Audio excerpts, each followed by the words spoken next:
L'histoire a été marquée par de nombreux virus. Et aujourd'hui, on ne semble pas complètement à l'abri.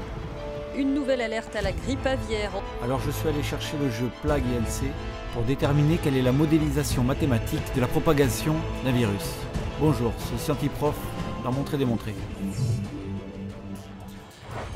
Dans le jeu, on commence par un virus que j'ai appelé BAC1, puis je l'ai placé au Royaume-Uni, car c'est là où il y a le plus de transport d'avions et de bateaux, pour pouvoir se propager facilement dans le monde. Le nombre d'infectés est marqué ici. J'ai donc choisi comme base de temps le mois, et j'ai relevé le nombre d'infectés qu'il y avait tous les mois. Le virus se propage, mais il est aussi affecté par des événements politiques, sportifs, voire même mécaniques, car le virus évolue de lui-même. On constate que passé 2 millions, la propagation augmente très vite, et partout dans le monde. Je ne suis pas infecté, je ne suis pas infecté, je vous en prie. Les nombres sont rajoutés dans le tableau, mais cela ne semble pas suivre une logique mathématique. Il faut dire un mois c'est long, et les autorités peuvent s'organiser. Si on prend le facteur multiplicatif tous les mois, on voit qu'il augmente fortement. Cela est dû au virus qui a muté et qui se propage de plus en plus vite. Ces facteurs sont pris en compte dans le jeu. J'ai donc changé la base de temps, et j'ai plutôt enregistré tous les jours. Entre 20 et 50 millions d'infectés, j'ai rassemblé les nombres dans le tableau, et la droite qui se dessine semble être une modélisation affine. On a donc une suite de nombres type arithmétique où on peut gérer la quantité de nouveaux infectés tous les jours.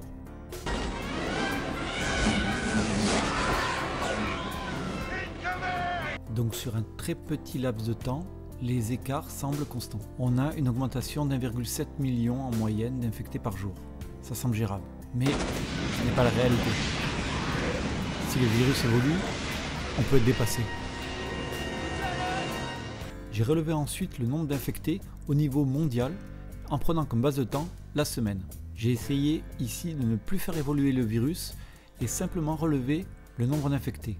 Le virus se propage alors au niveau mondial en prenant le bateau et l'avion. Mais le virus augmente d'autant plus vite qu'il rencontre des gens. Donc les endroits à forte densité de personnes sont beaucoup plus rapidement infectés. Il dépend aussi du niveau de richesse du pays et du niveau de développement du pays. Il prend aussi en compte le paramètre d'humidité du pays et de température du pays. À partir de ce stade apparaissent des décès dus au virus. Ces décès vont jouer sur la vitesse de propagation car il va être de plus en plus difficile de rencontrer des gens et du coup au virus d'infecter de nouvelles personnes. Je vais donc dans un premier temps faire ma modélisation mathématique que jusqu'à 2 milliards d'infectés pour éviter la prise en compte du paramètre de l'homme seul.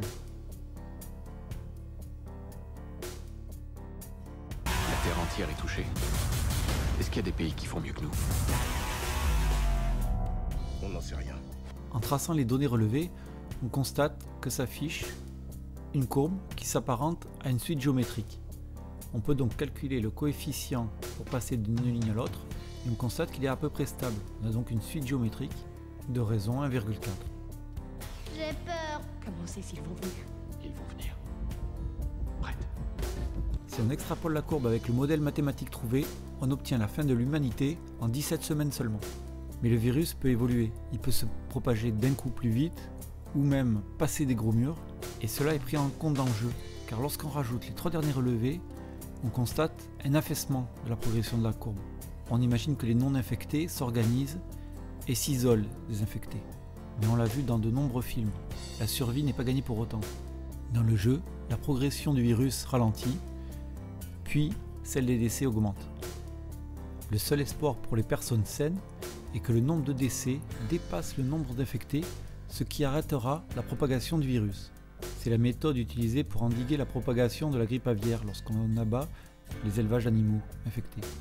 Voilà, c'était Scientiprof dans Montrer Démontrer. A bientôt!